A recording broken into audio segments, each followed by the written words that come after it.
COVID-19 menular, betul? Kita semua udah tahu itu.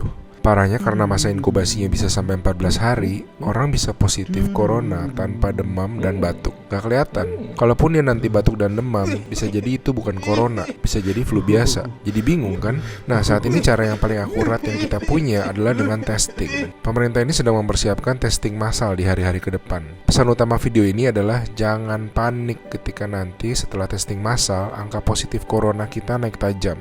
Kenapa? Ibaratnya selama ini lampu yang nyala itu cuma lampu kecil aja, sehingga kasus yang kelihatan ya sedikit. Tapi begitu lampu-lampu lain dinyalain, baru semuanya kelihatan. Jadi kalau nanti dalam sehari angkanya naik tinggi, artinya bukan dalam sehari tiba-tiba terinfeksi menyebar. Oh my god, penyebarannya cepat sekali, dalam sehari naik sekian.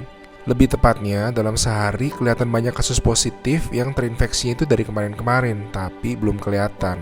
Ngerti ya bedanya ya? Pahit emang rasanya ngeliat fakta, tapi ini penting banget. Makin kelihatan, makin mereka bisa diisolasi sehingga nggak nularin ke orang-orang yang lebih banyak lagi. Korea Selatan tuh ngelawan COVID dengan cara ini. Mereka ngetes 300.000 orang dalam 7 minggu, sehingga mereka nemuin 8.000 orang yang langsung diisolasi, sehingga tidak menginfeksi khalayak yang lebih luas lagi. Kurva mereka langsung gepeng. Alasan lain untuk tidak serta-merta panik, COVID-19 itu penyakit dengan berbagai tingkatan menurut WHO. Secara statistik, sebagian besar kasus-kasus yang akan positif nanti akan masuk ke dalam kategori sedang. Dan secara statistik, kebanyakan bisa sembuh. Tetap berbahaya, tetap harus sangat waspada, tapi lengkapnya baca-baca jurnal resmi WHO ya.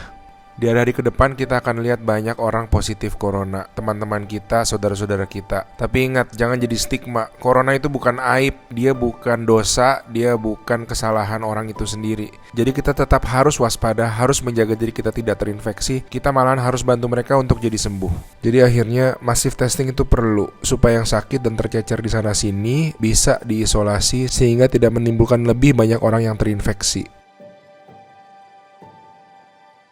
Pahit rasanya nanti ngeliat angka-angka ke depan, tapi ini langkah yang sebetulnya sangat positif.